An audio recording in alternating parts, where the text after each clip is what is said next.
balance that.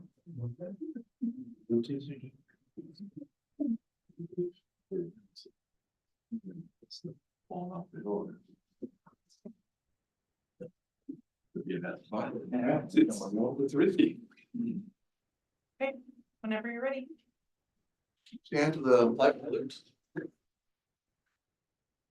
I pledge allegiance to the flag of the United States of America and to the republic for which it stands, one nation, under God, indivisible, with liberty and justice for all.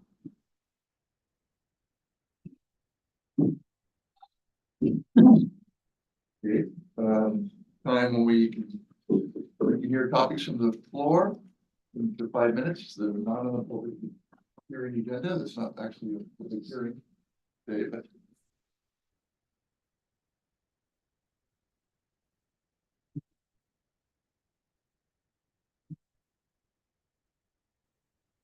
Brady Freeheim. So I want to again object that you have two commissioners that are on your board that have documented live in public. I think that they are not fit to be on this commission, and that you both should resign. Although while we're here, it's going to be hard to replace people who've been looking for a replacement for how many months, and I think it's in part because of the reputation that the planning commission has gotten. And my hope is that you can correct that, because the planning commission used to be a well-respected organization, and I don't think it is anymore, and that's sad. Because you have a lot of important things to do. I do notice that you have the vacant storefront on your agenda, and I think that's a great thing for you to address. I'm hoping that it's going to address not just the vacant storefronts, but the storefronts that are being utilized as residences, that are technically not vacant. But we need a vibrant downtown. And I think having businesses that are not businesses on our main street is a good plan. One thing that I'd like to also see you add to this list, which I brought up here before, and I know it's a big project and you need more input than this, but we do need to do something about the plaza.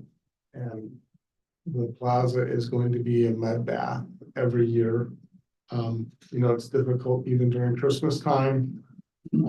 After Halloween town, it's continues to be muddy through most of the year.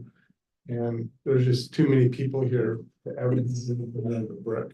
And it would be nice if someone could come up with a plan with bricks. You could make it a fundraiser, that the city takes the initiative of making that plaza a presentable destination that we can use all year round.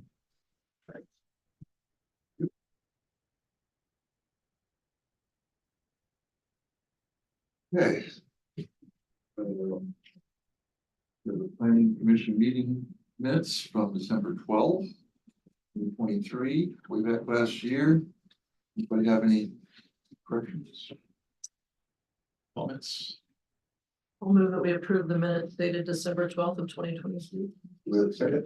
Second. How do you vote? Aye. Aye.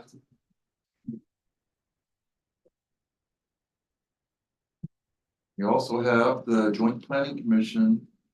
Or the planning commission of city council joint meeting minutes. Any comments, corrections? Saying that, give a motion to accept. I'll move we accept the joint meeting dated December 13th, 2023. Second. Aye. There you go. Aye. Okay. Oh, there. Thank you. Right. The 2023 year-end summary. Do you want to talk about that? Table of numbers. Yeah.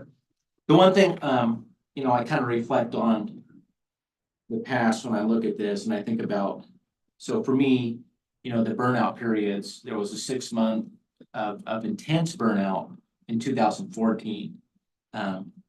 And then there was a 5 year period of not so intense just wouldn't go away between 2018. That finally ended in November of 22. So I'm happy to say that. So last year wasn't a burnout year. It was stressful, namely because of 3115 and the police station stuff, but it wasn't a burnout year. But you can kind of see that in the numbers. You know, starting in 2017, really started to pick up. You know, busy, keep going. And 18 is when that feeling started. You just see a lot of stuff going on there in the numbers. So I'm happy that that's no longer a problem. Interestingly, you see a significant uptake in just the last 2 years in architectural character review. That means stuff's going on in the Riverfront District. So that's good. Otherwise, I don't have much to say. I will note, though, there is a minor error, which you probably don't care. We did have one Columbia County referral instead of 0. That's something I caught this afternoon. That's what I got.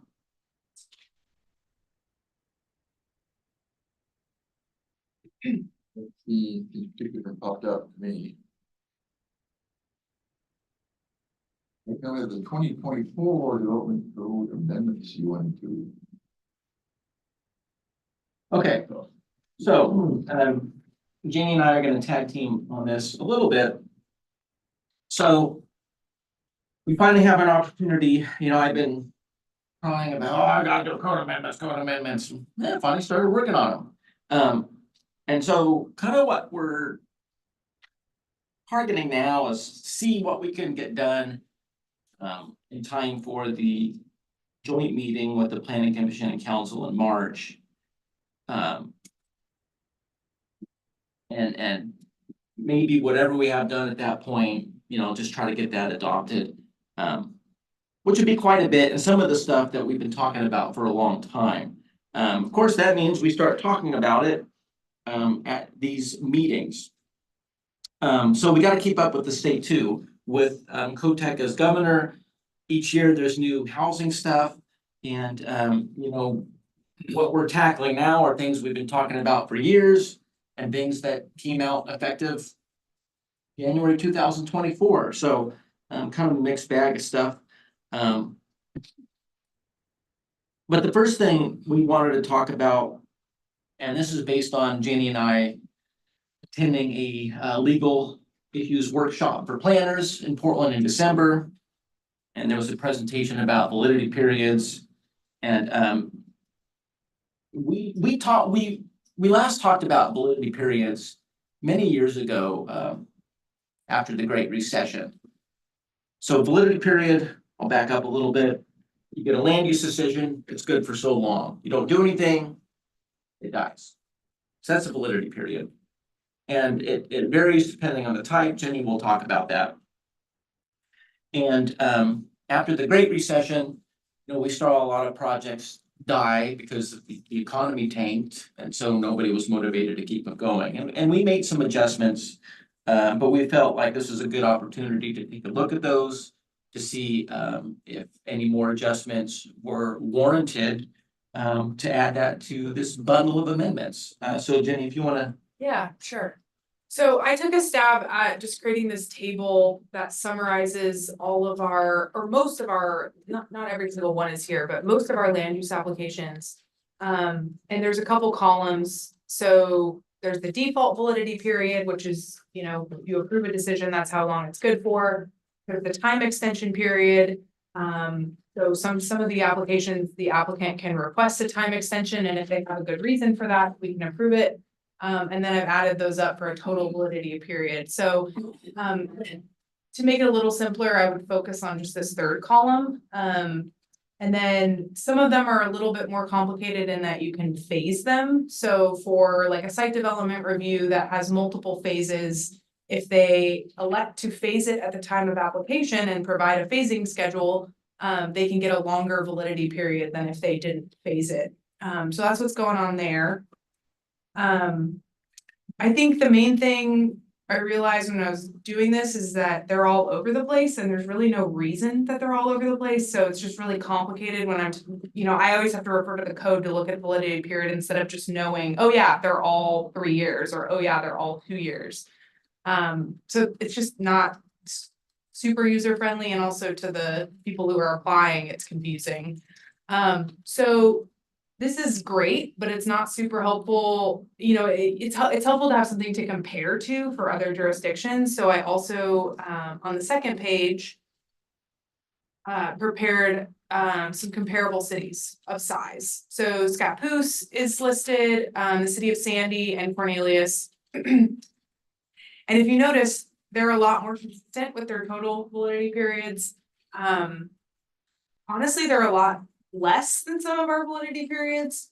I sort of went into this hoping that we could be more friendly to our applicants and allow for longer validity periods, particularly in light of interest rates rising and developers having a hard time getting loans for projects. So, usually you get your land use approval and then you try to acquire funding to actually build it and get your building permits. And so sometimes land use approvals can hang out for a long time. Case in point might be Dairy Queen. We haven't seen any building permits for Dairy Queen, but they have their land use approval. And it could be interest rates, it could be something else. They could decide they don't want to be here anymore, but there's a balance in trying to be friendly, business friendly, but also make sure that the validity periods aren't so long that our codes change and then we can't implement new and better codes. That would be the downside of having a super long validity period. So we're not really coming at this with the suggestion here, other than just to look at them and if anyone has any thoughts about it. If you have more to add there, Jacob, but. The only thing I would add is, when a time extension is considered, one of the provisions is, has there been any changes to the development code that would have changed the decision? So if we have some critical development code changes, like let's say that could apply to a residential subdivision, that is something that could throw a monkey wrench in a time extension, but not necessarily that initial validity period. So I would just, kind of keep that in mind. So that would be significant if we adopted a new transportation systems plan and it had a different classification for a roadway that was in a subdivision or something like that. That would have altered significantly the decision. Years ago, I would say that permitted a project. It was like a phased development of a housing project. And they impacted some wetlands, they had to get a permit. And they didn't build it, and finally they came up with a new plan.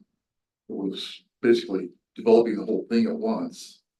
But it had been long enough that their deluxe statement wasn't valid because their approval had expired. They had to go through the little process again.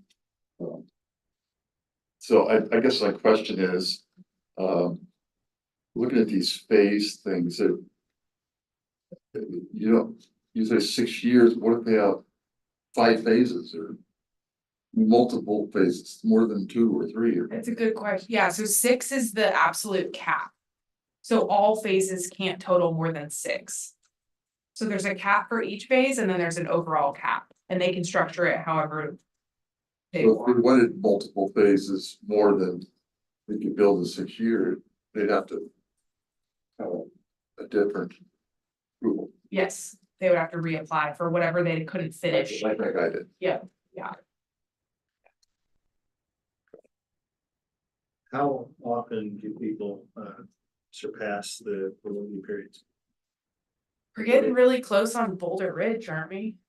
9th Street subdivision. And what is the current process for getting an extension, or is there one?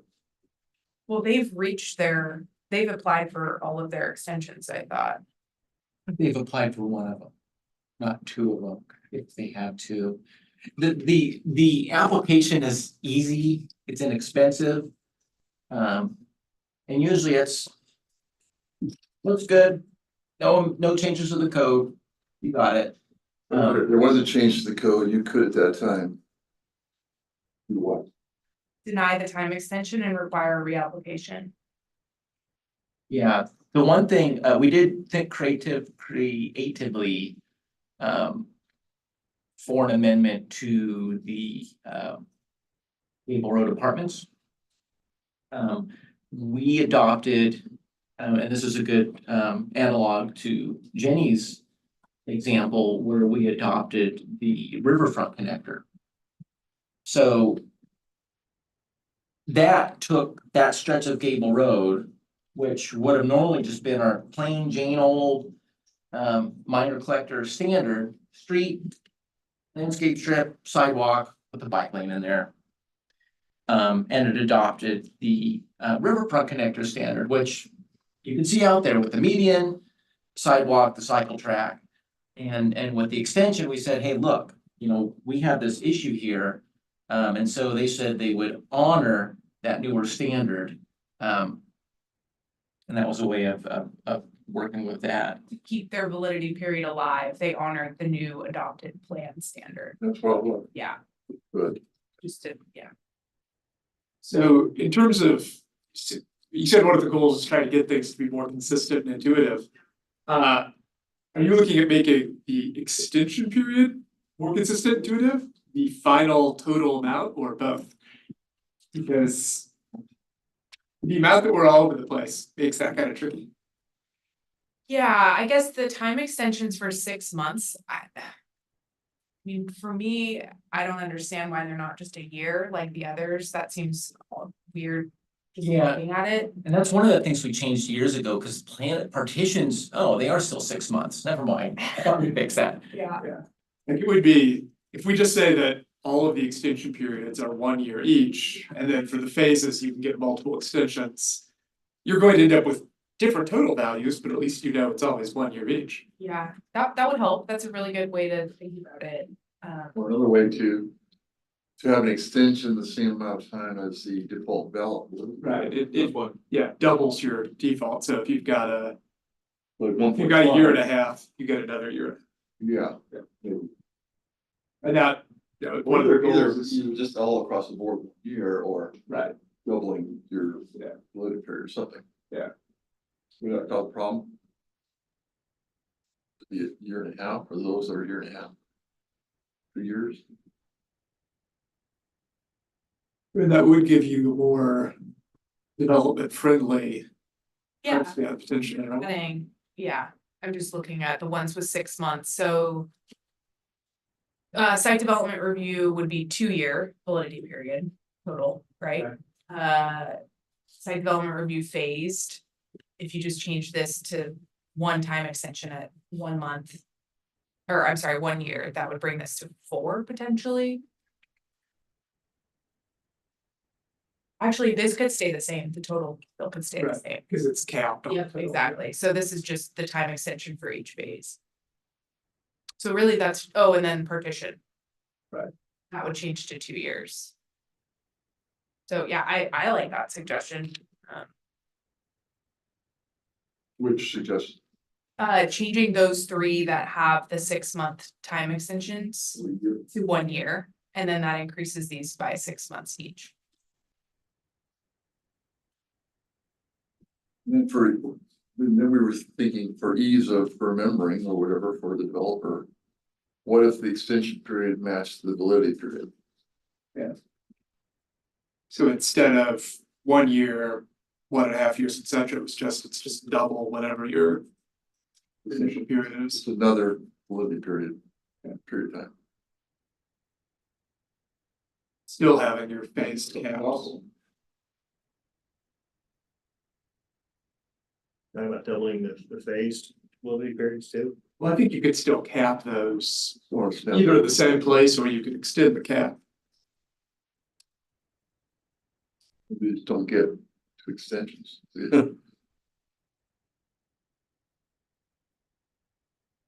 So if I understand right, say that again, so you wanna double the default validity period?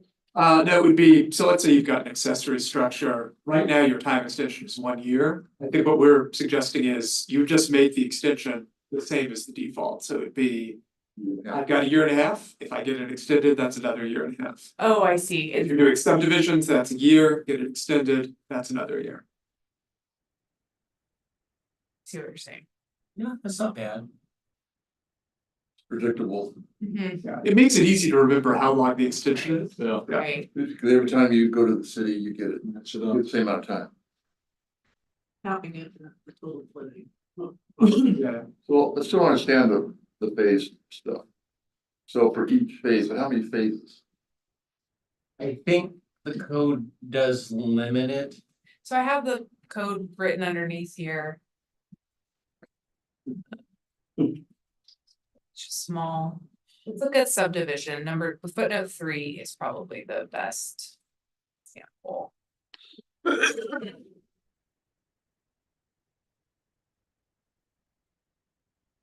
Yeah. I mean, it's still silent on what he's asking. Yeah. Yeah. Okay, so they don't. But, you know, obviously, if you had 12 phases, that's not gonna make sense. So you expect some rationale from the designer. Of course, that's not always the case.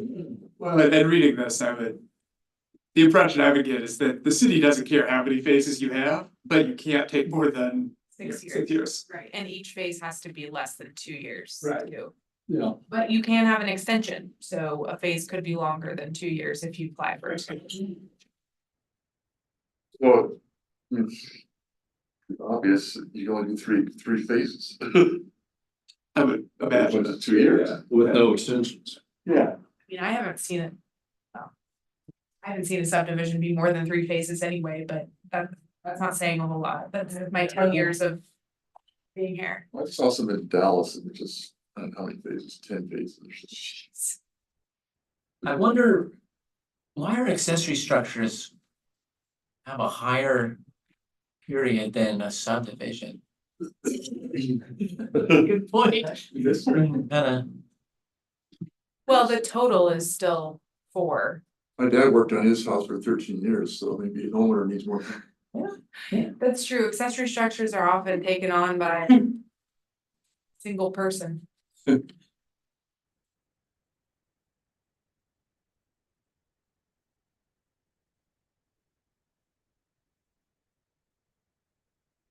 So I like the suggestion, the time extension is the same as default validity period. We can mess with the table and I don't know what you were expecting from this conversation. Head nod. yeah, just a conversation to help guide us with the package for the joint meeting. That's kind of the idea. So what is, well, getting to the third line, the third column. Why are some of these capping at 7 or 6? Where did that come from? Just the code. I don't think they've changed since Jacob's been here for the phase Well, development. the caps haven't, Yeah, so they've been like that for 20 or more years. I asked, why are they that way? Not because they've always been that way, but is it meaningful?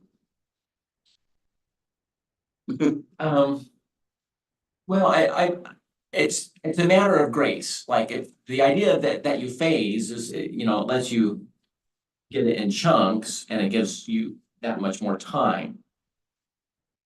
I mean, the state, we used to pull a number out of the hat, and that was our number, but people would question it. Okay, and what's a reasonable number? What does that mean? You know, 6 years, you know, in from a code standpoint. You know, there could be substantial changes in 6 years. That's a lot of, you know, that's high school, 150%. Or a 4-year, you know, college. And so I think, you know, there's kind of that fine line of, you know, well, do you give someone 20 years, you know, that's a whole planning horizon. There's a lot of change that can happen in there. I think it's that, you know, giving someone the grace, but not throwing away the farm too much. We had some subdivisions. They didn't build it for 10 years. I just said, Yeah, you have to reapply. That's it. It's like, at Somebody's- that point, they sell out to a new developer and. So many rules have changed, you know, that it wasn't reasonable. Mitigation was garbage and, yeah. It So- was- Yeah, so I don't. You know, going more than 6 or 7, my gut reaction is, kind of be uncomfortable with that. But Especially, you know, given what we've seen with Ridgecrest, which was a lot before my time, but just seeing the aftermath of it, just a. how long did that take? Well, it started in the 90s. And I just talked to the developer this week about the final lots that were created, and then the wetland rules took effect, and so you have this weird thing going on. Good example.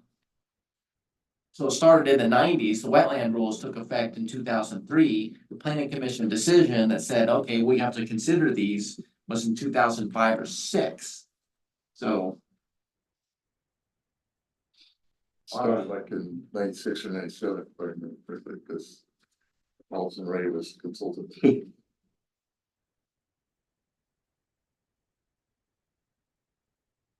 Maybe 98, but Yeah, I don't remember which 90 year, it's been a while, but there's stuff on paper that I think predates that.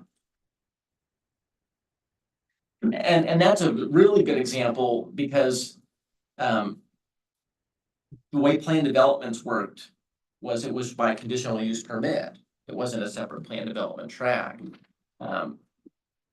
And so for planners in the future who are used to the plan development track, when they go to that file, it's gonna be all weird because it's this conditional use permit. So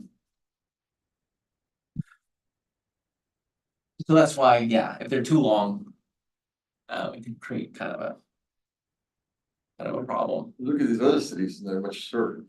They're short. I was surprised. They probably got more development going on. We do. Maybe. Maybe. I mean, not Corral. Those long, multi-phase projects, a lot of times are fast track builders, so they have the capability of building a lot of the phase out at one time, depending on the real estate market, but.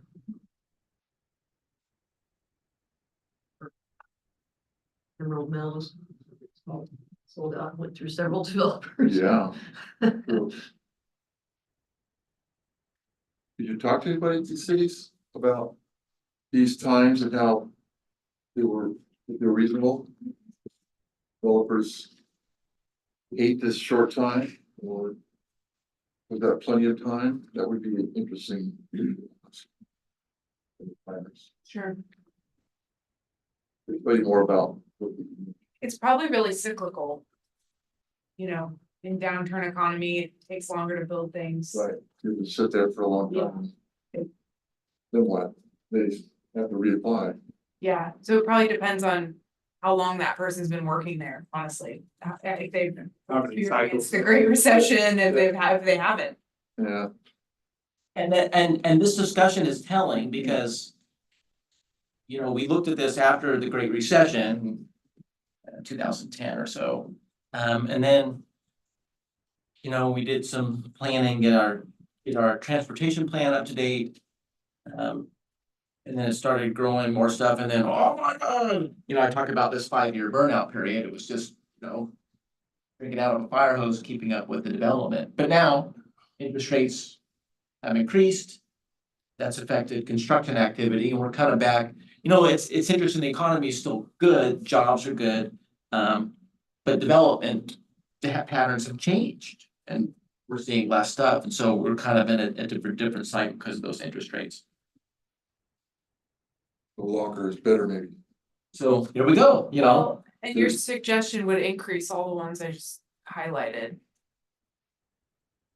By not too much, you know, some of them just 6 months. It just makes it simpler to. Implement and for the, Administer. yeah, I agree with that. I still feel like some of these default validity periods are really odd, and that doesn't really address that, but. I don't know how much we wanna tackle. I know it's like tree removal 1.5 years. That's a long time. I don't understand that either. But that was a danger tree. Yeah. Already a problem. Yeah, it is. Yeah, some of those initial periods are pretty weird. I think the accessory structure is excessive too. I wonder if, Seems too short. we should break it down into, instead of half years, full years. Yeah. It's either 1 year or 2 years. Yeah. And you know, we can kind of figure out what makes sense for that, unless you want to spend time on it tonight. Well, I think just hearing that we're comfortable moving these ones down to a year will help that. Yeah. I don't know about plan development, but we can highlight it. Additional use permit. Yeah, those are the ones where may want to round up. I don't know why sign permit's 6 months either.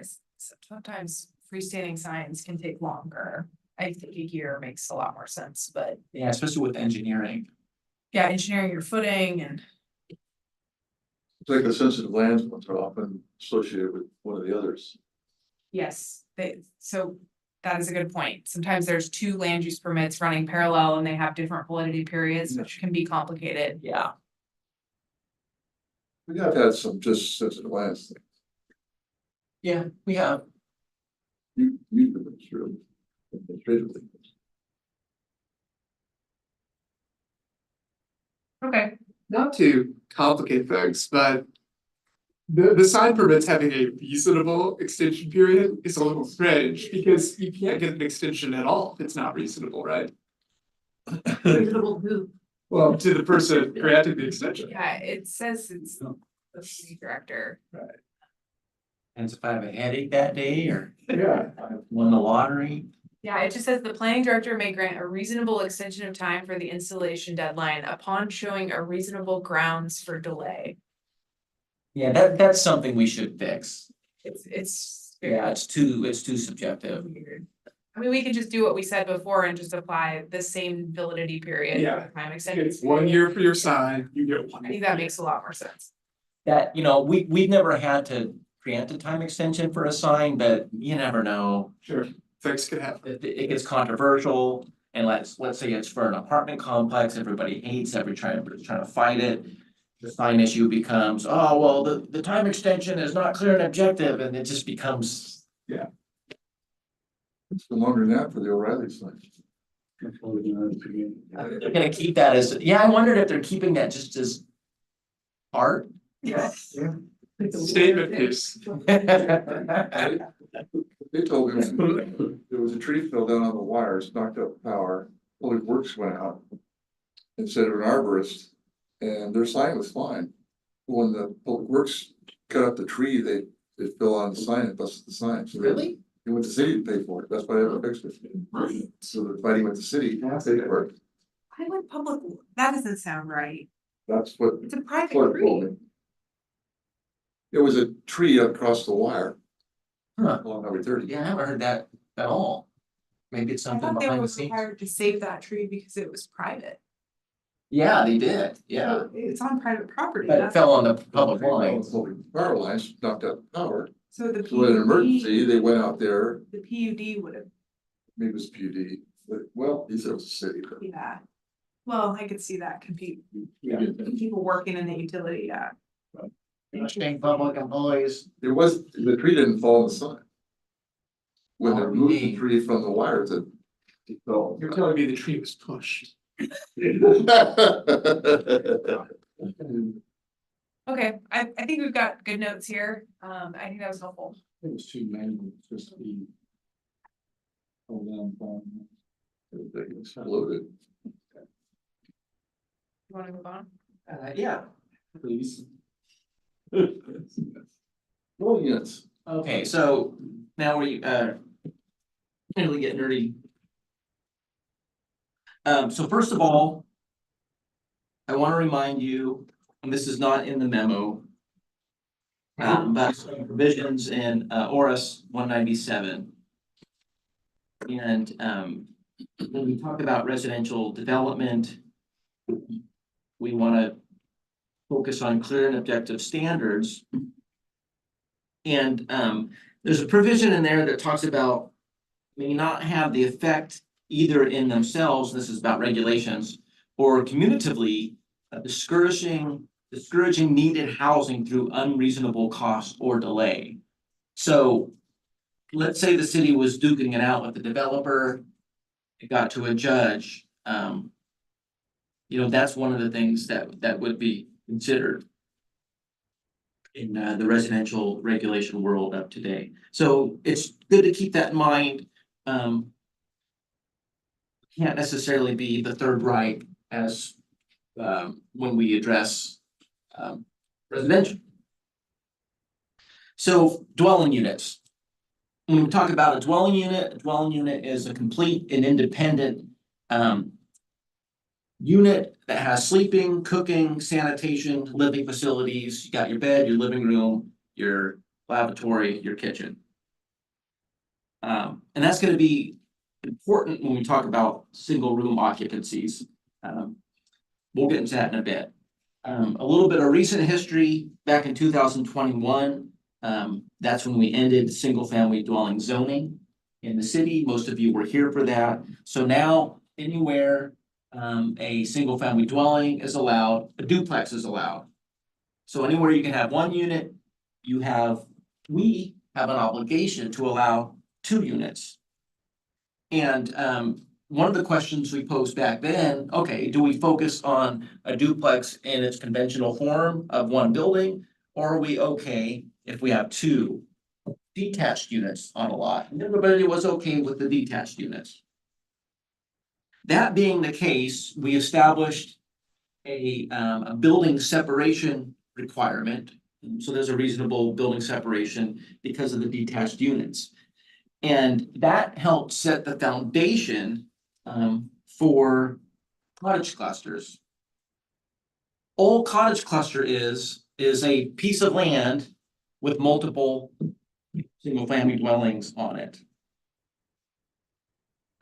Currently, a multifamily development means 3 or more units on a property, but those 3 or more units have to be in a building that itself is 3 or more units. So you can't have a single unit and a duplex or 3 single units. It has to be in groups of 3.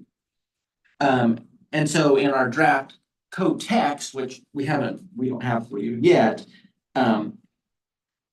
we're okay, let's break that up. So we don't care if it's detached or attached. The difference between 1 or 2 or 3 is just the number of units on there. Does that make sense? And it doesn't make sense, okay. So, and I didn't prepare slides for this, but let's say this piece of paper is a lot. So if there is a dwelling here, just one dwelling, okay, that's single family development, 1 detached dwelling. Per our duplex rules, this one building could be a duplex, and that would be okay. But it could also be a detached single dwelling here and a detached single dwelling here. So you have 2 detached units on the same property. So that's where we're at now. Let's take that same lot and look at it from a multifamily perspective under current rules.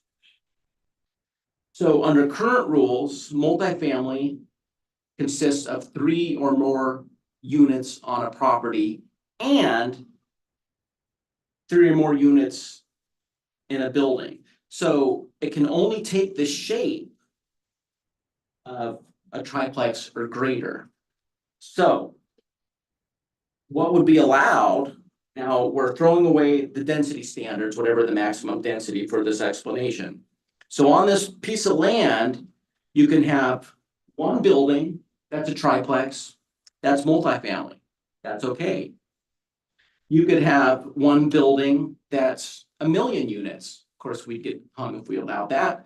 But from a multifamily dwelling perspective, as I'm describing, that would be okay. You could have 3 separate buildings, and as long as each of those buildings is at least a triplex, so you have 9 units broken in divisions of 3, that's okay. You could have a fourplex, a triplex, and a sixplex. That's okay. What's not okay would be 3 single units, 3 detached dwellings. What would also not be okay would be a duplex and a detached dwelling. Also, what would not be okay would be 1 triplex building and a duplex, because that duplex is only a division of 2, or a triplex building and a couple of single-family dwellings.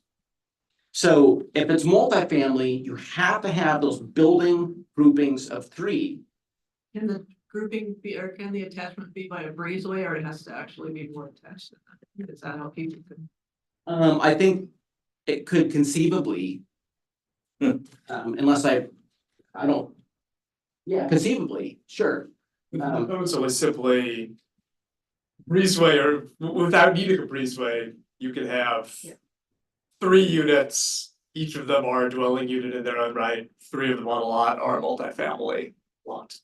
Am I understanding that correctly? As it's proposed? Yes, as proposed. That's correct. Yes. So we're throwing away that provision that says they have to be in groups of 3, in buildings of 3. And we don't care about that.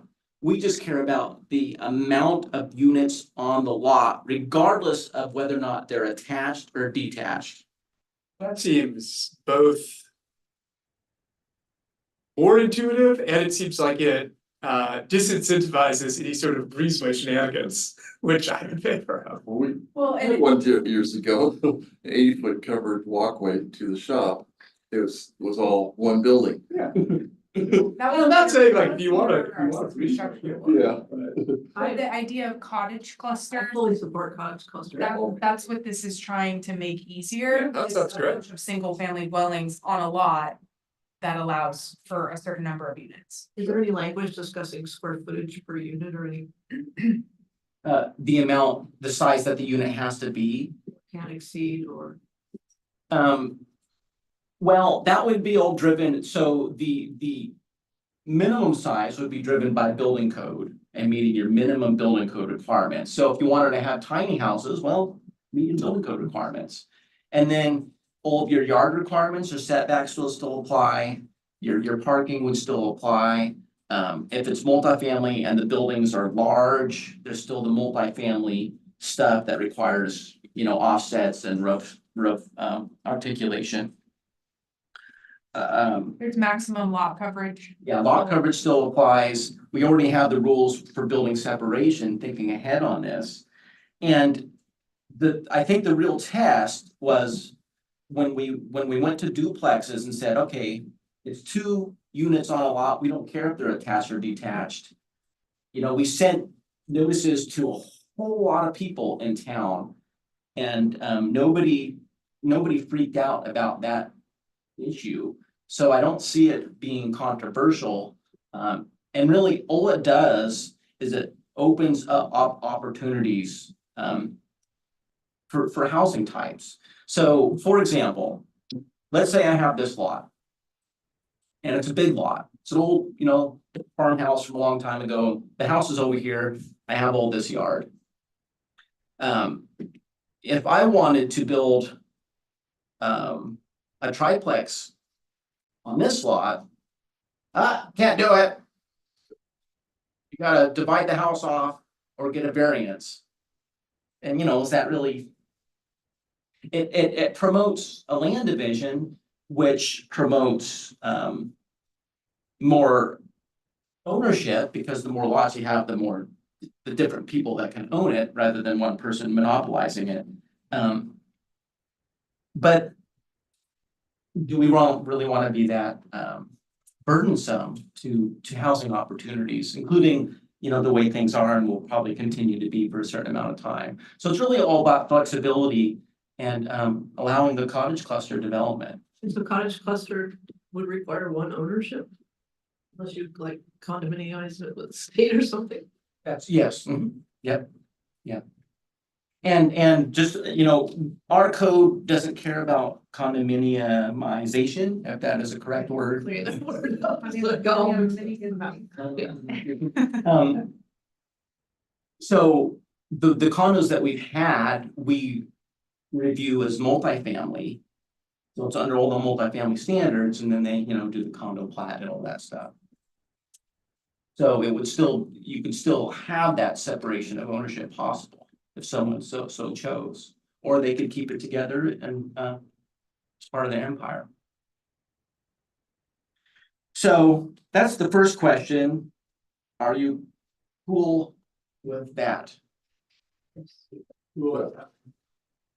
And I will have, you know, later on more slides. I'm just trying to use it as a paper in my words. Cottage cluster photos. What was that from? It was a program, slideshow. That from a consultant or? Was that from our housing needs analysis? Yeah, Maybe there was a state rep who gave some, I mean, I knew the cottage clusters from Salem, oh, okay. recognized them. But I thought it was something you guys put together. I couldn't remember. There's some good examples. They're doing one in Scappoose, aren't they? I don't know. I think they're starting to do one in I Scappoose. think that is true. I've heard that there's a cottage cluster development in Scappoose. Yeah, they created rules several years ago. And I know Joe Kessie built a cottage cluster. Maybe there's another one being developed. But I used to walk through some of those and I got friendly with them and they were just really nice. Kind of a community, little mini community. Kept the yard nice and, you know, cared about where they lived. Yeah. The other part. So that's, I wish that was the only thing to clean up, but of course it's not. So there's a lot of other things worth looking at. And so we can look at this table. I don't know if you've had time to kind of look at this table. And hope you're not mad at me for the complexity of it.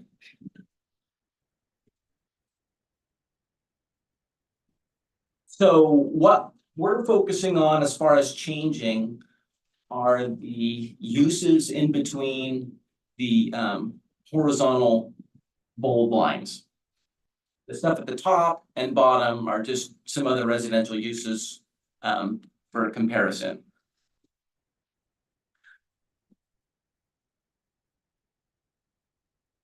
So let me try to explain this. You understand what this means, how to decipher this thing. So not allowed, we know what that means. P means permitted. It wouldn't require a conditional use. C means requires a conditional use permit. This is current. Both. Both one. If it's proposed, it's in parentheses. Okay. Oh, okay, thank you. Yeah. And then like here, attached and detached, you know, they're both specified there. Yeah. So I threw a lot of information in one table because I figured it'd be cumbersome to have a bunch of tables. And then S means it's silent. The code doesn't address it well. And that's one of the things that I would like to improve upon. So first of all, 3+ units.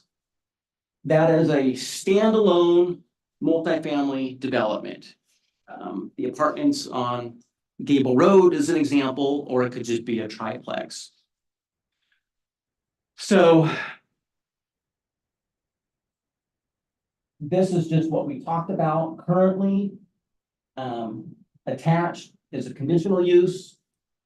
Detached is not allowed. And the proposal would be to make detached conditional use. Yeah. And so these ones should be pretty intuitive. Basically, we're having the detached be the same as the attached. And it seemed like you were all okay with that. So that's that column. Note that in the riverfront zoning districts, which are a little different, we're not proposing, the detached, component there. Partly because in the plaza, which is right where we're here now, residential development is not allowed on the ground level. And it just didn't seem, appropriate in the other riverfront districts. But if you disagree with that, we can certainly discuss it. But some of this is gut feeling, at least to get something on paper for the purposes of discussing. So that's multifamily. Now, in the zoning districts, a lot of the zoning districts, it talks about units above permitted uses, so upper floor uses. And just by the definition of multifamily, when you have 3 or more, it falls into that category, and all the multifamily standards apply. I want to make sure that that's crystal clear, and also make the distinction of if it's up to 2 units, it's not multifamily, but when it's 3 or more, it is. And so that's what we're getting on these 2 columns. We're dealing with the upper floors and making that distinction. Because if it's multifamily, there's a lot of other things that apply, like balconies, open space, things like that. And So the residential, why couldn't you have duplex stacked on each other? There'll be a lower floor and then an upper floor would be another unit. upper floors means above. Residential uses above, non-residential Oh, uses. that's right, I read that before. Yeah, it doesn't mean we're not limiting a multi-story development. So it's a good thing I'm explaining this table. There's only so much you can throw in a table. So it's all about the upper floor stuff. So like in Holton downtown. Apartments above businesses, et cetera. Yeah, exactly. And I'm saying silent because the code doesn't make an explicit distinction, although by definition you could. But I think cleaning that up makes sense. yeah, being crystal clear is always good. And it's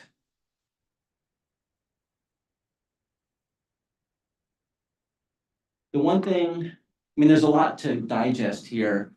But I do want to highlight the highway commercial zone. So the highway commercial zone is kind of weird because there's not an explicit density standard. So a lot of these zoning districts, like mixed use, for example, it says if you have multifamily, you use the apartment residential density standard. So for the first 2 units, it's 4,000 square feet. Each unit thereafter, it's 1,500, for example. And there's variations of that depending on which zoning district it is. The highway commercial zone, now, in my 16+ years here, we've never seen residential development in the highway commercial zone, but it could happen. And we'll talk about later some of the commercial building to residential conversions that we're required to honor. And I think having a more explicit cap may help deal with those. I was hoping we were talking about that. Yeah, we'll get to that. So because it's silent in the highway commercial zone, it made sense to have something. And so my gut reaction was, okay, they're allowed on upper floors. But maybe we should restrict it to just up to 2 units, and you could just do 1 if you wanted to as well, and then not allow 3+ units, because it's a little more commercial centric. Being along the highway, you don't necessarily want a lot of your residential use there because it's noisier and stuff like that. And this is something you can study, you know, after this discussion, we can, you know, have more dialogue next month. But that's something I would think about there. So this next column, unit on the same level as non-residential. And this is, I really want to clean this up because some zoning districts, you know, like mixed use, Holton Business District, you know, it's specified. You know, when they're on the same level, does it require a permit? But then some of these were silent. And there's a couple questions. One, do you agree with this assumption? Like, you know, in highway commercial, you wouldn't allow that. And should we? Because conceivably, this could apply to any floor. Let's say your fourth floor, you have a non-residential use and residential. Is that enough to trigger a conditional use permit? Or are you just worried about that on the ground floor? I always thought it was kind of a weird provision. We don't see it that often, but we did see it with the mixed use development that Jenny worked on in the Holton area. Because they wanted a unit, didn't they want a ground unit? Yeah, the one that sticks in my head is Cathedral Coffee Roasting. They wanted a smoke dwelling. Oh, yeah. That was just a more simple one that they ended up not doing it because of fire separation requirements, but it's a conditional use permit. But it promotes the work-live situation. Kind of transitional housing thing, that's what you're talking about, that's what you were talking about? With housing? Not community action team, the one that's not built next to the vet, the Holton Hole. Oh, I was thinking of the one. That actually, as residents of Main Floor, we approved. Yeah, but it was its own lot. It wasn't on the same lot as the other one. And in the Riverfront Historic District beyond the Plaza District become a zoning district? If we encompass, I know that we only care for review purposes about the Plaza District, but if we encompass the entire historic district with zoning requirements. You mean the architectural zone standards or? Now we have Holton Business District, can we establish rules for the entire 1984 all-inclusive? Maybe another way to look at that is, so if I'm reading correctly, we've got Riverfront Mill, Riverfront Plaza, Riverfront Marina.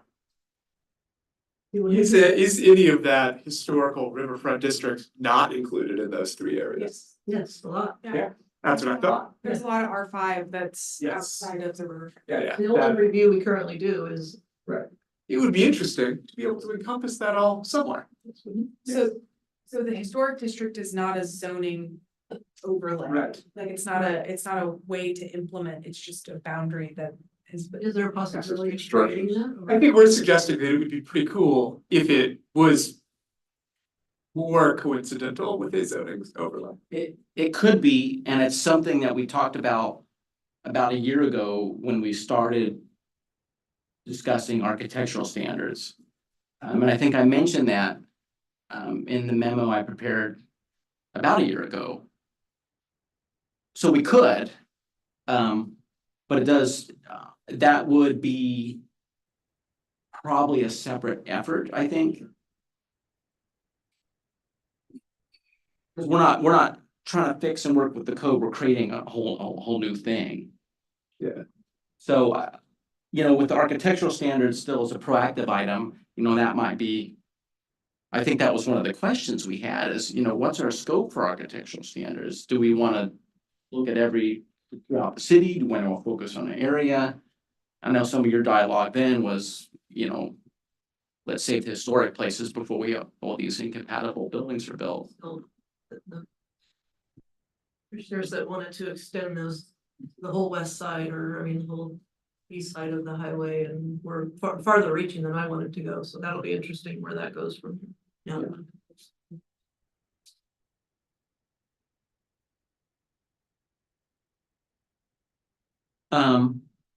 So that's that question there.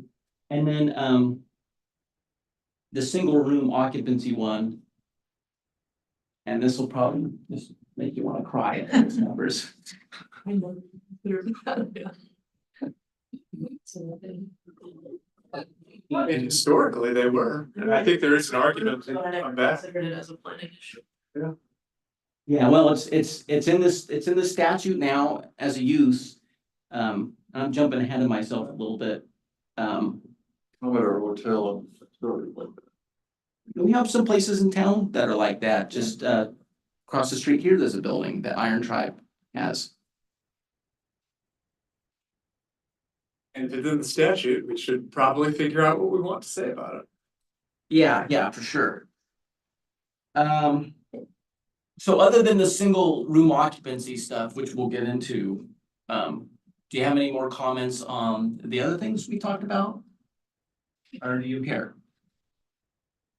You think it's, go with the gut and see how it goes? Seems reasonable to me. For me, on the river district, at least, it's where it's nothing on the main level. To me, I think it could be appropriate, nothing, I don't know how you would even say it, but if there was an apartment tucked behind a commercial district instead of visible from the street, that.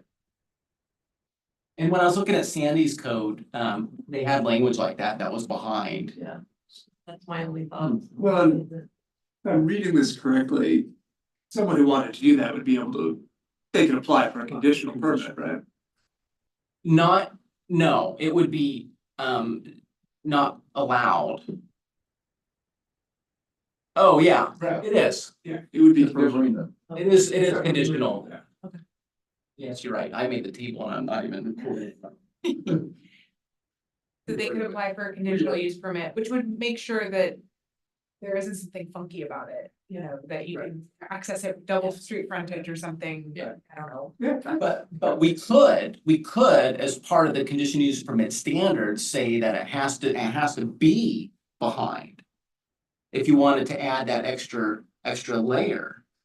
So it's not just a conditional use permit, it's a conditional use permit and you have to comply with this. Just like a marijuana retail store, you have to be 2,000 feet from other ones, 1,000 feet or whatever, is just from schools. And that wouldn't be hard to do. How does everybody else feel about that? You think that's a reasonable? I think so. Yeah. It's for the plaza. Well, even it could apply in the whole business district, maybe, or. It's only the middle district. Well, so the mill encompasses the undeveloped, that's the new property. Yeah, I know. I would hate to I'm kind of uncomfortable with it in the middle district. limit that, because it's so large and it's so undeveloped that there could be less of a downtown feel the further south you get on the property. That's my thought, but I'm just spitballing. What difference does it make where it is? Because if you got commercial on the bottom floor visible from all the streets, residential unit behind. That makes sense in the dense downtown. I'm saying that may not make sense the entire mill sub-district. When you're down. When you're down at the very end, you may have a more residential feel. I would hate to pigeonhole us into that. Actually, all being similar. But we do have that development agreement exemption in the mill sub-district. Yeah.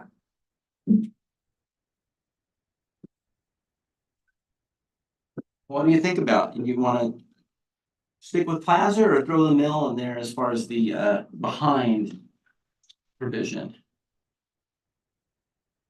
I think that's a good question for the joint city council planning commission meeting. Lots of vision on how this is gonna be developed. Oh, we're gonna be mixed unit development, mixed. development.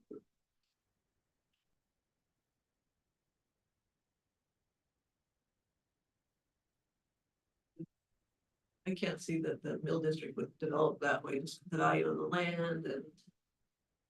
I just don't Like think how it it would support that much commercial development to have it front all of the streets. That's my thought. But that, it's not, that district does not prohibit multi-dwelling on the ground level. That's just when it's on the same level as the non-residential use. So they could do a unit on the very end that was just residential. Yeah. Yeah, so then you still have, it's just a matter of Oh, I see. when you're mixing those Yeah. uses on that level. But so who cares if you have a coffee shop inside of a multifamily building and it's not, it's on the same level, like, I don't know why we would I don't, distinguish between the two. Yeah, so the other question is, do we even care and just get rid of that as a standard altogether? what is the argument in favor In favor of prohibiting residential use on the same level as a non-residential use? I don't know, those were created in some cases before I was here. But I think the idea is that, well, there's probably two things. There's one, livability. There's probably a little livability argument, and two, you know, what is your vision for the city? You know, when you're driving down a corridor, do you want people, do you want to see residential type activities, you know, clothes hanging out, people, Yeah. or do you want that to be more of a non-residential feeling with the residential behind it? So it really has to do about your vision of the area. Did we grant additional use permits for that with the buildings up on Columbia, where they were gonna have commercial, and then they did Residential. residential on the end unit? Thanks for that. So it just means as conditional use, you get a look at it and it puts more eyes on it. like a wrinkle station, kind of that kind of feel, you know what I mean? Right, put the residential same level. I don't know. I don't think there's residential on Well, the ground floor of those, but I don't see why it would be an issue. I think as long as it's conditional, it means that you know, there's an opportunity to review it. I don't know if we need to be more specific than that. Okay, so right now the feeling is the added provision of behind non-residential, however we word that, would just apply to plaza. Sure. Nobody wants to fight over that. Yeah, no. Cool.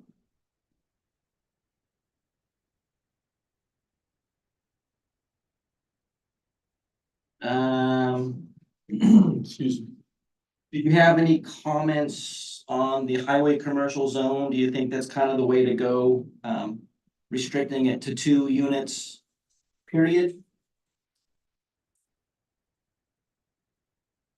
Right now, it's open-ended. There's no density standard. So if someone wanted to have a building with non-residential on the ground level and then other stories, I think without a density standard, it would be driven by getting everything to fit. Probably parking would be the deciding factor.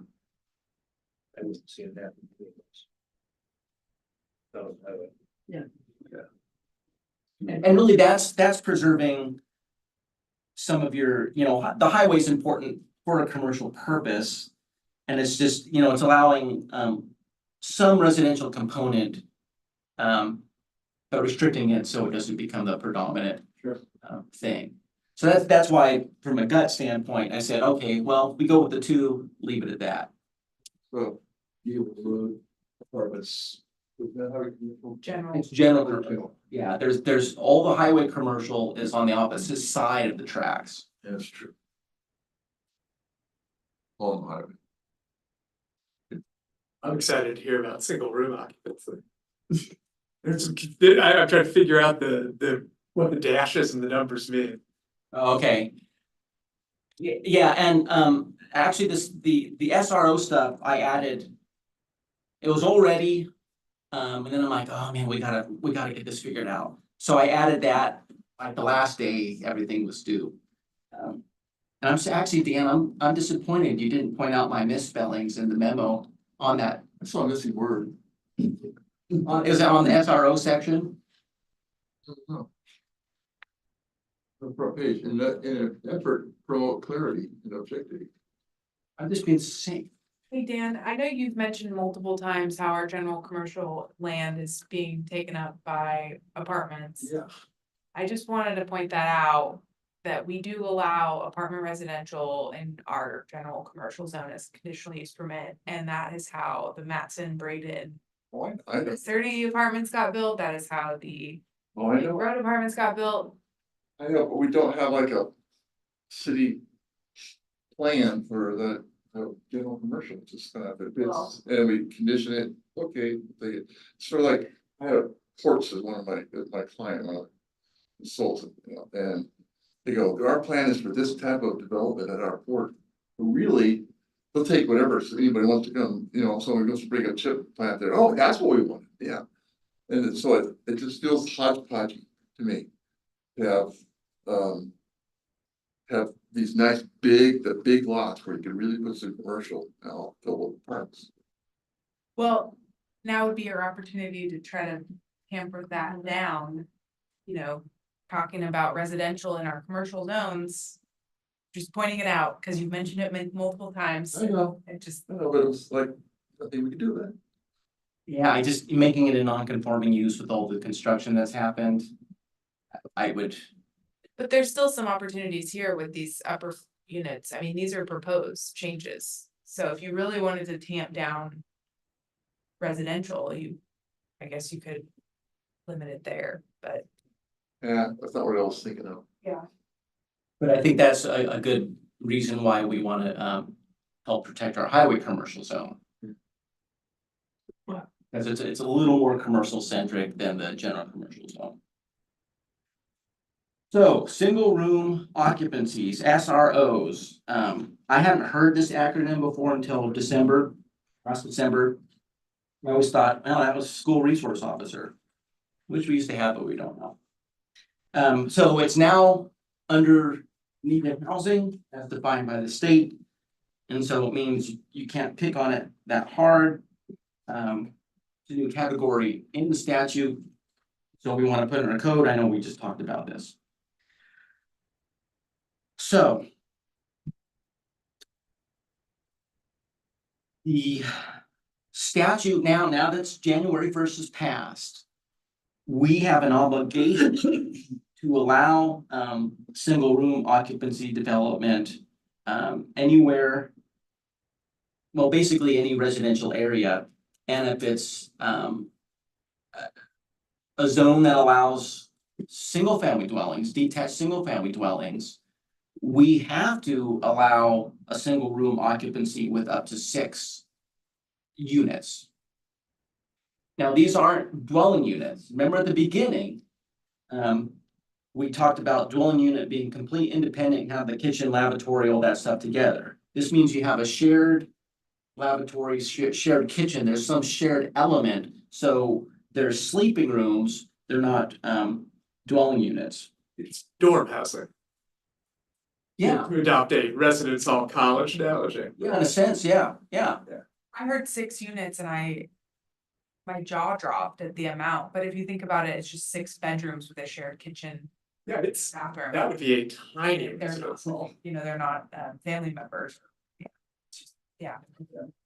So that's what we have to do. We can't be more mean on that. So I have several questions on this. Now, the state definition for single room occupancy is 4 units. And so one of my questions is, for our local definition, would we want to say 3 units? And by this, you mean three sleeping spaces or 4 Mhm. sleeping spaces or whatever? Yeah. And I assume, let's say we just go with the standard state definition and say it's 4 sleeping rooms, that is a single room occupancy development. If it had less, I would assume we would just treat it as a single family dwelling under the single family dwelling standards. How would you ever enforce this and know the difference between somebody renting out their? This is a Plan that says, oh, I want a 6-bedroom house, and you're never gonna. It's, and this is a conversation Jenny and I had when we started talking about it. It's gonna be hard to catch them unless they're upfront. And so it's a squirrely one. It's a very squirrely one. But if we stay silent on it, it's even worse. So we have, at least if someone comes forward and says, I wanna build one. Yeah, we should have something on that. So that's one of the questions. Do we stick with 4 or go with 3? At least if you went with 3, it kind of aligns with the multifamily definition. There's some argument there. And the state is 4. The state is 4, yeah. That's the minimum, the state says, or can we say Mhm. 4? Yeah, it says, Say 3 then. So, Why do we the say state, 3 if it's, if the minimum is 4? We can have our own definition, right? yeah, I was kind of thinking about this. We would be more restricted, but we're not prohibiting it. so if the state, and I may be missing this, but if the state says a single, No fewer. the SRO is 4 sleeping units. And you can't. The language is, but you can't unduly regulate or restrict SROs. And we say, no, an SRO is 3 units. Aren't we unduly regulating and restricting that SRO? Maybe, I mean, it does open up, it opens up the opportunity to get spanked. Right. With no fewer than 4 detached. And so, you know, we could, how much difference is it gonna make? But it's one of the questions. I think probably the safe thing is to stick with the state. I see why you're thinking because 3 units makes the family consistent in talking about it. But Yeah. If it becomes an issue later, you go to 4. Yeah, or you just don't enforce the 3, yeah. So. We have different opinions now. Building and code issues and stuff like, are they gonna require fire sprinklers and how, this just seems like nobody's gonna do this and call it what it really is. Yeah, I talked to Mike about this today. And for the building code, there's a distinguishment. If it's owner occupied and it's up to 5 sleeping rooms, it falls within the R1 category, which is your normal house category. If it's not owner occupied, it can fall into the R2 category pretty quick. I think maybe even with 2 units, and that's just how it's constructed. I just wanted to make sure the Like thing, lending issues too. It seems like you'd have to get commercial lending, so unless you have cash to build this scenario, then commercial money is more expensive than residential money, and it's just like. Just can't imagine it. but it's a phenomenon we have to address. Because it's there. I lived in housing like that for over a decade. It's pretty great. It was also on a college campus, so pretty fun atmosphere. Yeah. So does anybody kind of online with Russ? As far as considering the 3? Feel strongly between 3 and 4, either way, so. I mean, is this the kind of thing that you bounce off the city's general council? I hate to have set a number that's going to inevitably put us on the wrong side of litigation. Sure. So, we could punt it. You don't have to have an answer. I guess what I'm saying is 4 seems clean, that it matches the state, but I don't feel strongly enough that I wouldn't say yes to 3. What would your justification be for calling it 3? Just to align with multifamily. It's kind of the same conversation we had about validity standards. Having some consistency as in your number patterns. But It's arguable, but, I mean, I'm not a lawyer. I would have to read the statute, and I'm not that kind of lawyer, so. It's pretty low risk. Yeah, I mean, first someone would have to care enough to, Yeah. And if they did care enough, we'd say, all right, cool. I'm curious, after we were not allowed to allow single family anymore, how many applications did we get that applied to the new standards? Any? For duplexes, Yeah. we've gotten a lot. Sure, Yeah. So a lot of people are, that's my question, a lot of people where they would have built single family are coming in and saying, no, I'm gonna build a duplex. Yeah. instead. All those duplexes are the same. Well, those- Yeah. But where there wouldn't have been a duplex anyways. Yeah. I can't think of any. yeah, Yes. it's a good question. Yeah, I can't think of any. Like But in R7. yeah, R7, R10. I mean, there's been conversations about putting duplexes in Elk Ridge, which is an entirely single family dwelling or single family subdivision. But these things, you know, it's like 3115, you know, when July 1st came, a horde of homeless people just to start camping.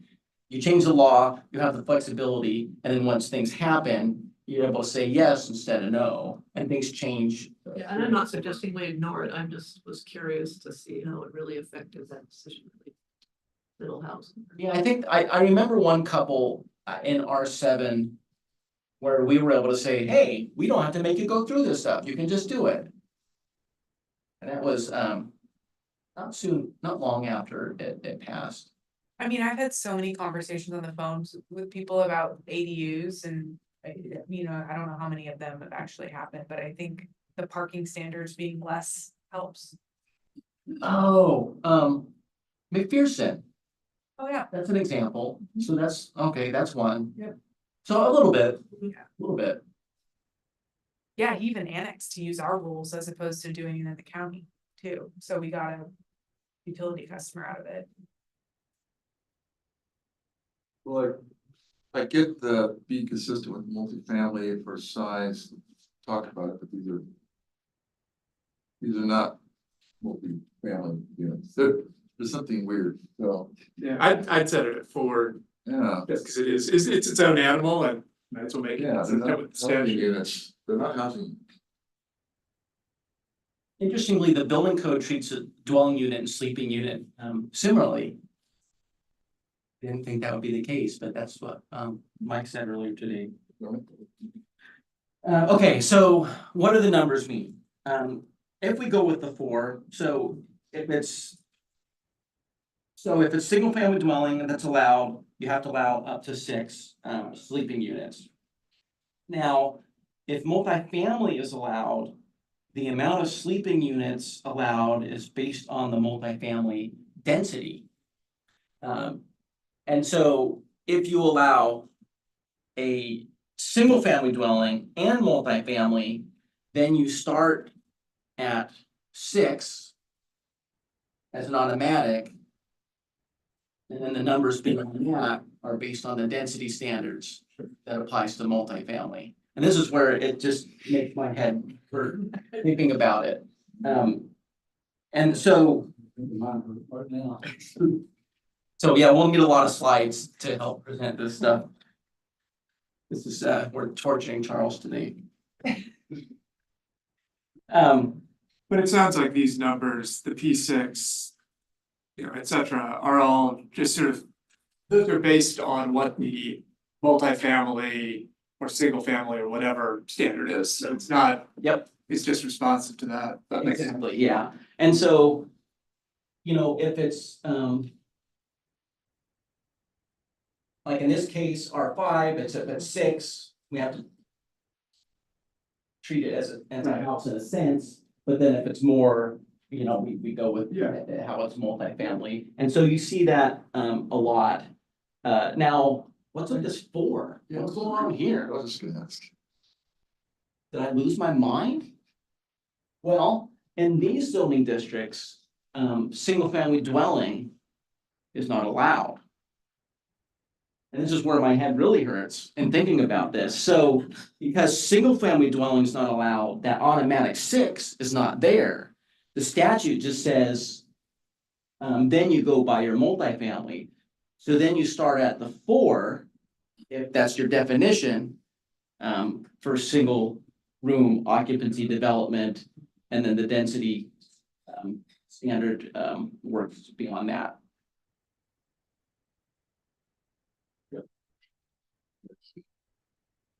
And not allowed in highway commercial. And because we're limiting it to 2, it's not multifamily, it's not single family residential, and so then we don't have to allow it in highway commercial. So it kind of works together. Yeah. So that is how density would work. If I get any questions about SROs, I'm gonna refer them to you. Well, but you'll be an expert once we talk about them enough. I've had the advantage of studying this a little bit. I'll go with your original statement, Jim.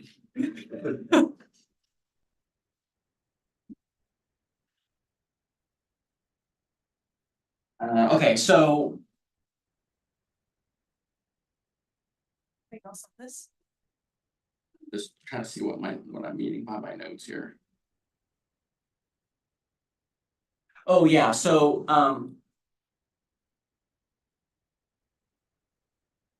the statute says that we don't have to treat single room occupancy identically to single family dwellings like we do duplexes. And so it seems like there is some latitude for reasonable standards.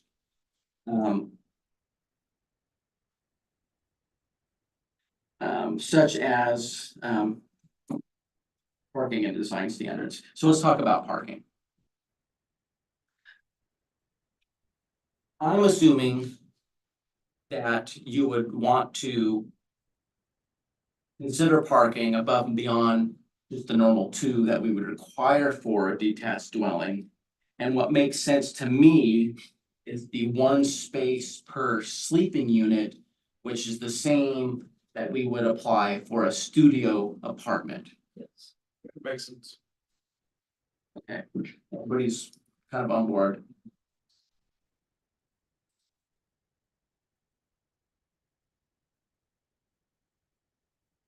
And the other question would be if it is more than 6 units or more than 4 in some of those zones that we would apply the multifamily standards as well, where you need to have so much recreation space, balconies and things like that. Now that can get really dicey in a hurry if someone has a home and they want to convert it and you can't meet those standards.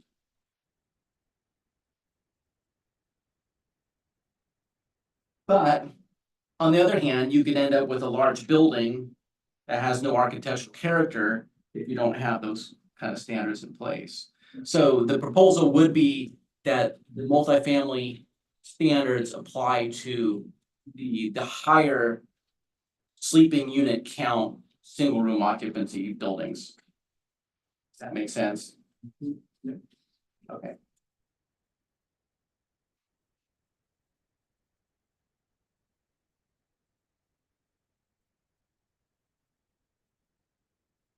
I just wanna point out, I think you effectively rule out any SROs being newly constructed in any of your R5, R7, or R10 zones, because you have to be required 6 off-street parking spaces on a lot, which is just not realistic for a single family dwelling. I mean, I'm just pointing it out that like you're effectively saying like that's not gonna get built ever. This is a weird lot. Yeah, and they would just build the single family dwelling and not tell you it's an SRO, right? Like. Yeah, anyways. I mean, Sure, yeah. Yeah.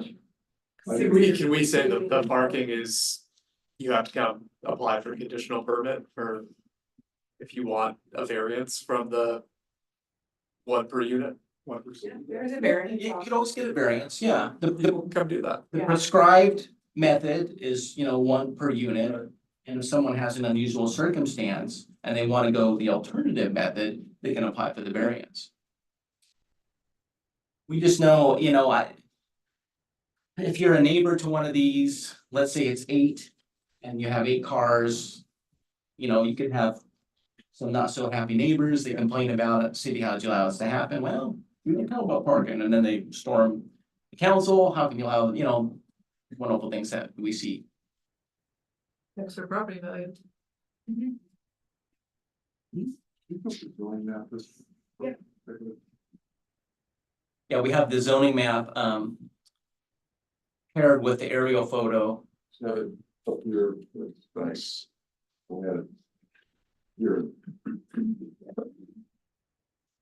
And the aerial photo, if just for If that is any help at all. Go back to the zoning. Yeah. There for programs.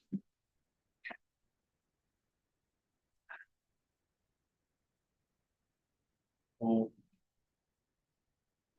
There's lots of big blocks there that are set.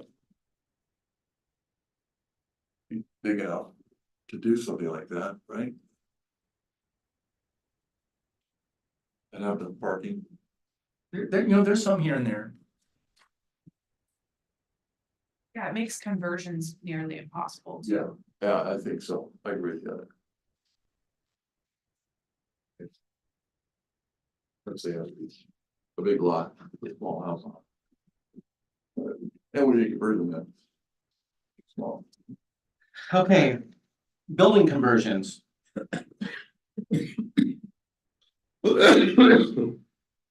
So there are certain times where we have an obligation to allow a conversion of a building that's not in an industrial zone to residential. And we can't impose a conditional use permit. We can't impose a zone change. We can't impose more parking than would be required for the non-residential use or something like that. And I don't know if there's much that we can do about it other than live with it. But when we adopted resolution 1999, the reason we did that is the statute talks about limitations on charging system development charges. And there was kind of a loophole in there that said if you had something, and I can't remember the language now, but it's in the resolution that specifically pertained to conversions, then you have a little bit more latitude in the system development charge. So that's what we did. Just in the nick of time, at the very last council meeting of the calendar year, we adopted that resolution. Aren't all these new rules fun? And we're probably gonna see more and more each year. Part of this is just trying to keep up with this stuff. But the council, not unexpectedly was concerned about it. And I had just started reading it and one idea, because it talks about it's allowed, it's not allowed, the conversion is not allowed in areas that allow industrial uses. So my idea, now it's not a good idea. And I'm not necessarily encouraged to do this, but the council said, well, maybe the planning commission can think about it. But I want to at least have this discussion. So my idea was, well, maybe if we had a token industrial use in all the zoning districts, that would be a way to thwart it. And the example I gave was boat manufacturing. Well, we want to be all about making boats here. We want to making boats allowed in all of our non-residential districts, and we'll call that an industrial use, and that'll prevent these conversions. Now, will we have one of these conversions? Maybe we'll have one in 6 months, maybe 7 years, maybe not in 20 years. And the reason it's not necessarily a good idea, because it would be throwing zoning on top of its head to depend on something that may or may not matter. But that was the only idea I had other than just dealing with it. Thoughts? So like behind the rental place, with a little warehouse like, and we allowed residents to go in there in addition to the, what I'm talking about, Yeah. north of Base Harbor. Yeah, that's in fact, we just dealt with some paving and stormwater improvements on that property. Yeah. Just this last year. Yeah, Ace Hardware. There's a relationship of that building with Ace Hardware for storage, but that's a good example. It's in commercial zone. How did we treat that? Because it came before us. Zoom in a little bit. It came before the planning commission. Not the paving work, I think he's talking about the other lot that had a shop and they added a residential unit on the Yeah. ground floor. Yeah, that was, Not the actual storage north of. oh, that was a zone change. Right here. That thing. That was a Oh, zone zone change. change. Yeah, I think it was highway commercial, which was not friendly to having a single family dwelling, and they zoned it to, either R5 or apartment residential, whichever zoning was abutting, so they could have that dwelling. So what are you talking about? Well, let's talk about that storage building. And I'm gonna look at my notes here. So local government with a population of at least 10,000, that's us, so we get to deal with this. Shall allow the conversion of a building or a portion of one from commercial to residential. So we have to throw out our zoning regulations. And we have to throw out our conditional use permit regulations, so we can't use those, we can't say, nope. Zoning disallows it, can't do it. That takes that away from us. And we can't say, oh, this requires a conditional use permit, we're gonna have to stick you to the planning commission, no, that takes that away from us. It also takes away economic considerations. We're talking about updating our economic opportunities analysis, which is just our way of inventorying our employment lands, commercial and industrial. And so we couldn't say, well, this is gonna compromise our commercial inventory, which we dearly need. No, don't care, throw that out. It does not apply to lands that allow industrial uses. That's what I was talking about before. If we talk about that storage building, it's zoned commercial, not industrial, so okay. There's that limited off-street parking requirement. And I want to read it again to articulate it better. But you couldn't require, let's say it was, they were converting that to a 10-unit apartment complex. And each unit was a 1-bedroom apartment. That would require 1.5 parking spaces per unit, so that would be 15 parking spaces. We couldn't require all 15 spaces. There would be a limit to that. There's the system development charge thing.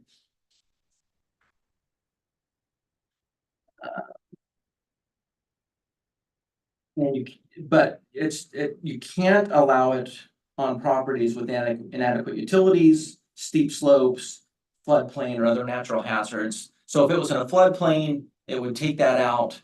Now the inadequate utilities, I guess we could perpetually have a sanitary sewer that's in threat of constant surcharge. But again, that's a radical method to prevent conversions.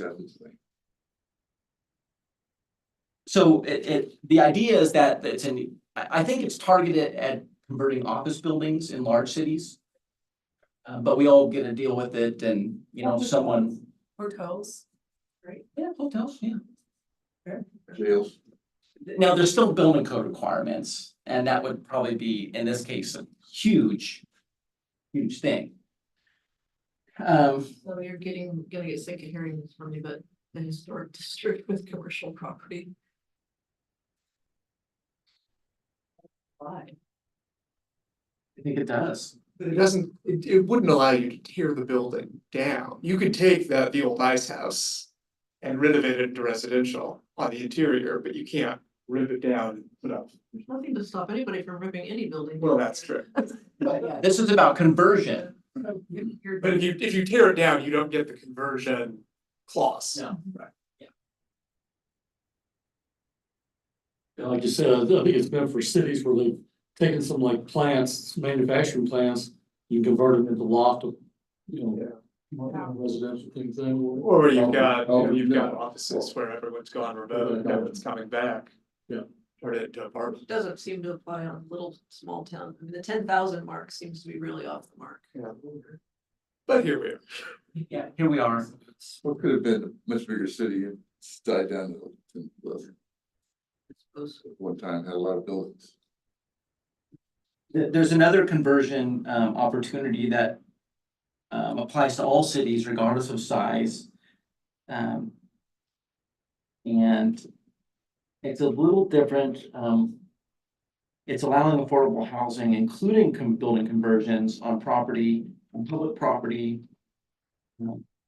Or religious assembly property, church property. And it has some of those similar, no zone change, no condition use permit. But it's more restrictive, and I think there's a lower probability of that happening.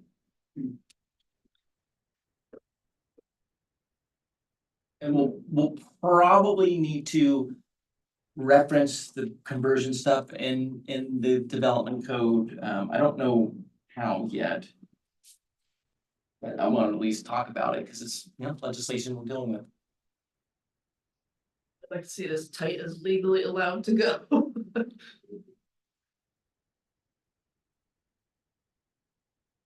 Yeah, so that, that may be we may ask our legal people, if there is a strategy. Well, in the meantime, our sewer capacity, that's in the next 4 years, we're hoping, I mean, nearly every basin has a fee associated with surcharging, so I think you could point to that in the meantime. Yeah. And adequate utilities for the entire city of Philly.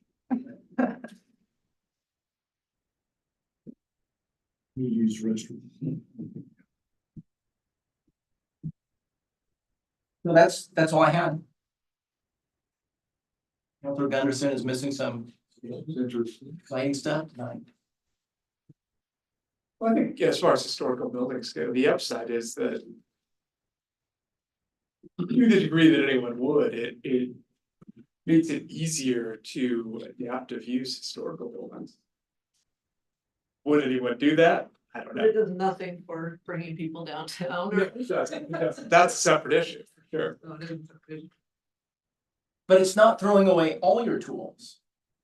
Down here, not throwing away your architectural standards. Now, if you're not touching the outside, I don't know how much you got, but. Yeah. It could be even more imperfect.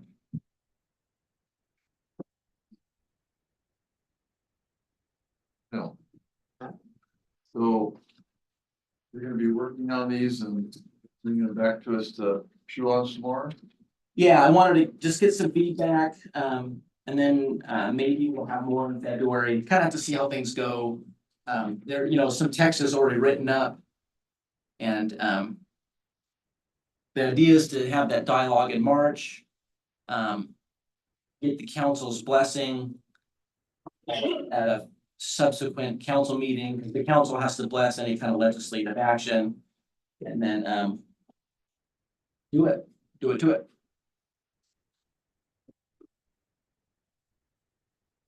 on to the chair and vice chair selection, it's gonna be a year. All I have to say about that is that, as I said, when I was willing to do vice chair through the end of the years, I have no desire to be chair, so if there's somebody else here that would like to be in that position. Hopefully you don't want to get away chair.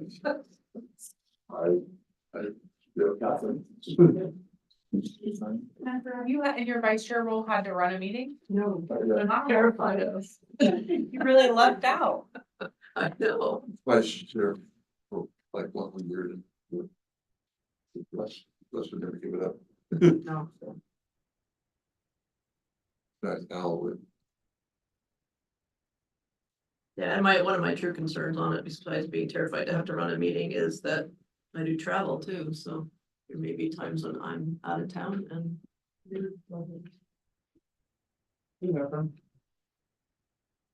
But, yeah, what do you do then? Yeah.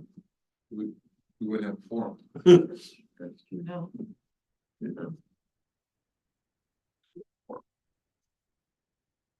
So, does anybody have a motion for who would be picked for chair? If they formally do it. I'm okay with continuing. Well, I move that you continue as chair. Yeah, so moved. Good. I'll second it. Can you vote? Aye. Okay, all right, vice chair. Anybody else have any interest in doing that? No. All right, they'll do it. Okay. And you're okay with that? All right. All right, we're stuck at it.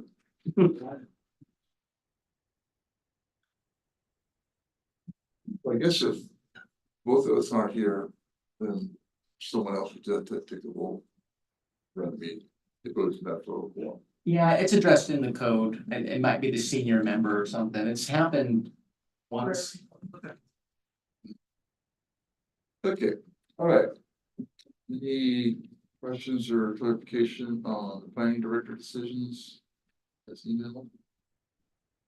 Anything interesting you wanted to elaborate on? Planners?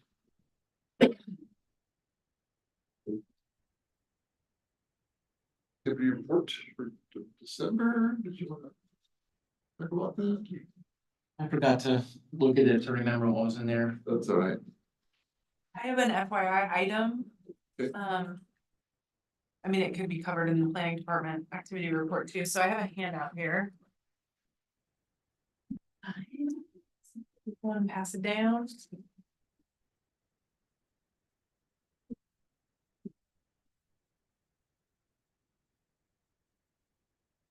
That order for the meeting was the comments I've seen. The open house. The open meeting. So, this is the Columbia View Park revised site plan. So as you may recall, we went to bid for the project that included the stage, the picnic, the playground and the picnic shelter. And we got 3 bids that came back at, over 5 million. So the bid average was 5.2. And so our construction budget was 3 million. We went back, put out the components of the project that are not grant funded, and came up with this revision. And I'm bringing it to you guys as an FYI because the park expansion was a site development review, which this body reviewed. And also the architectural review of the stage pavilion are relevant. You know, you guys reviewed that and supplied comments on that. Both of those structures are removed from the site plan, so I'm showing it to you to see if there are any questions. Just really quickly to summarize, the Riverwalk portion of the project remains virtually untouched. And that's important because we don't want to revise our structural calcs for all those retaining walls, and we're trying to minimize costs, not increase costs, so that's staying relatively the same. Moving from the south end north, there's still gonna be a stormwater facility to capture runoff from all the new impervious surface. That may shrink in size than what's shown on the site plan. We haven't finished up our civil yet, but it's gonna be in relatively the same spot. Next to it, instead of the expanded playground area, there's gonna be some more flexible lawn area for when we do get funding and hopefully can improve the playground structure out there. And then continuing northward, you'll see there's 2 berms instead of 1. So formerly, there used to be a berm that kind of completed the amphitheater bowl. So like you've got your existing amphitheater seating and then it went into just one kind of solid berm rounding the stage. But without the stage, we've sort of reflected on this east-west connection. So that secondary staircase coming down from the elevated picnic shelter will be kind of the main desired way to get to the Riverwalk. And so we've straightened that path out and then put a berm on each side to kind of make it sort of this grand entrance, but also divide the stage area from the playground area.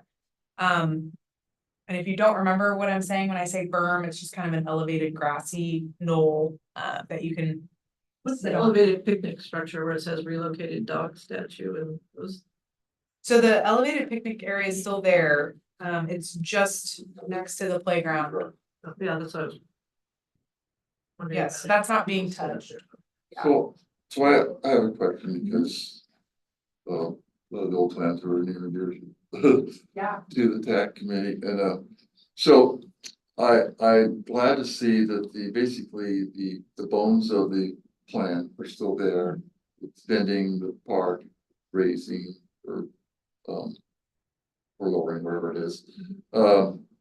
So let's say you've got funding for for these other parts that are out. This doesn't, this Yeah. doesn't preclude that sidewalk changed, Yeah, so, but it's just adding soil, yes. taking a sidewalk. Yeah, so we have another version of this plan that has kind of the dotted outline of the stage and the dance floor and this structure, and they're shifted a little bit, but they fit with this design. So the pinch point before was where the Riverwalk leads into two different paths. There was a pinch point there, and so without the stage design, we've kind of made those, we've given them a little bit more room so that that walkway is a little bit wider, but that just pushes the stage slightly forward. There's still adequate room for it without having to rip out anything major. The view playground in the future could still go into the flexible Flexible area. areas, It's yeah. the same shape. Exactly, yeah. So it would replace the footprint of the existing playground, but there's also been talk that that area is too close to the stage, so we still got that room to like shift it over away from the stage. Yeah, Fair compromise or final net project. yeah. So we're hoping to bid it in early February. So about a month from now, we hope to be bidding it. The turnaround's part of the streets project. That will get built. Be built. Yep. Yeah, if you go out there, there's rough grading, Yeah, lighting in. Any other questions, comments? I have a question about this, with the lighting along the cliff. The bluff trail? Yeah. Why did the lighting in already so, early, really early? I mean, they had a strategy, yeah, we can't tell them how to construct their, yeah, they had. Yeah. Maybe they had their sub ready to go. Security as well. It's the lighted. It's not illuminated though, but Finished product. You're a victim of lack of security. yeah, it's been, some of the glass globes were broken That's what I thought. on bollards. So then we just took all those off, so now it's just the fixture, no glass globe, so they can't get vandalized. There was also, yeah. The contractor has fixed a blind spot in their security and lighting system, so the area where the vandalism occurred was right where their cameras and lighting couldn't get. Hopefully they're paying for.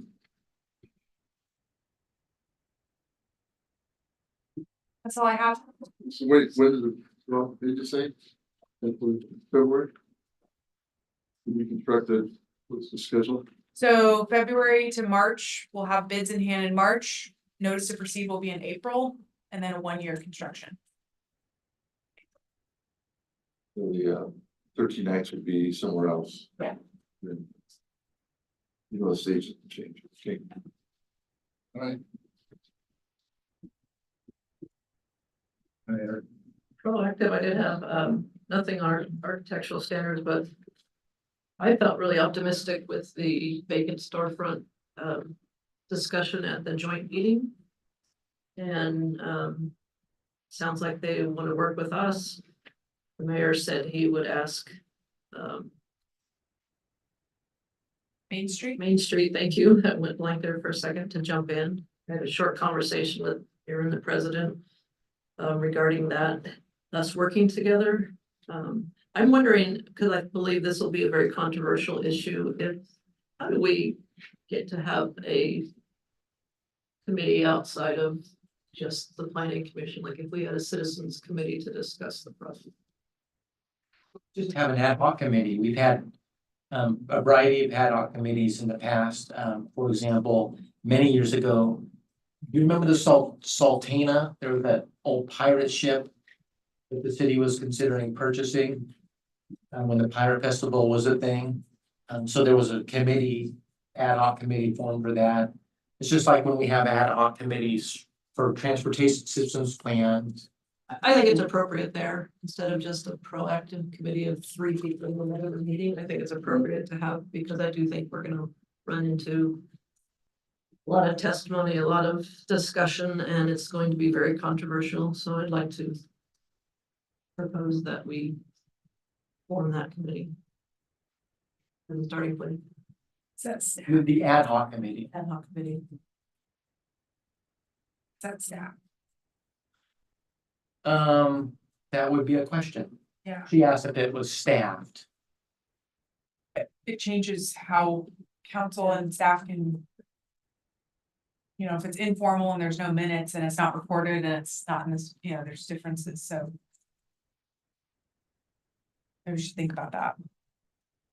Yes, I mean, wouldn't everybody agree that it's going to be a controversial subject? Oh, yes, we all have opinions. Yeah. Um, I mean, it was a little controversial during the meeting, a little, Yeah. you know, just. Yeah, but I came out of there optimistic. Yeah. so. Do you think that's a discussion in March, or is that something you would want to see prior to the joint meeting? I mean, the sooner the better, but I can compromise and say maybe we put it back into the joint meeting. I just think that it needs to happen. So. Why wouldn't we just go ahead and get that started even prior to the joint meeting? The only reason I would suggest it is because the joint meeting, you have more people, especially the council who oversees the city for that dialogue. And beforehand, well, would one of you want to be on the council agenda to talk to them about that at a work session, maybe?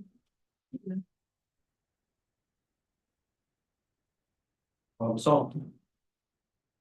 Just to get that council dialogue or. Yeah, no, I don't have any problem with that, but I just, it's gonna be something that we can keep putting kind of off a little bit. I'll just soon get going. Yeah.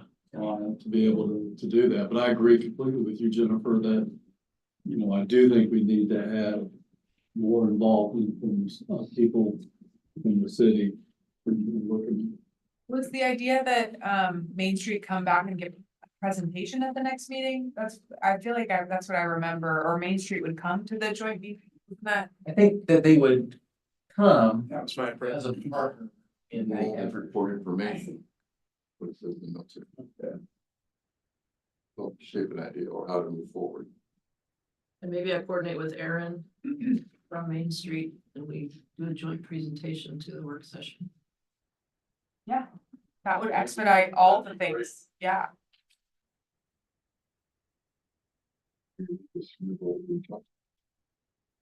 And Aaron is now the president of Main Yes, Street. she was the president. Yeah, okay, so that makes sense too, that it's her. This would.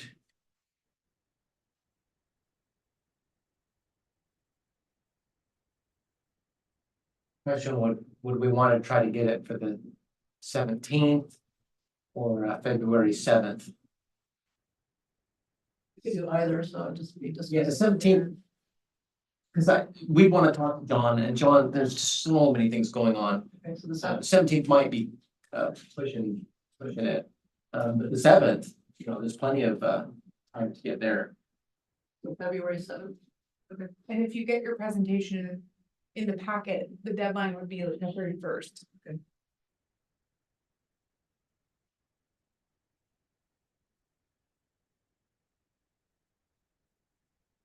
The next week. When's the next joint session? Between council. The Wednesday between. March 13th. When I'm putting it for.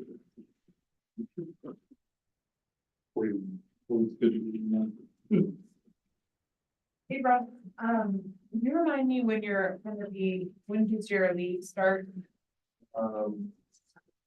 In May? Yeah, I couldn't remember. in September, I don't know when in September. Okay. But May through September would be the minimum. I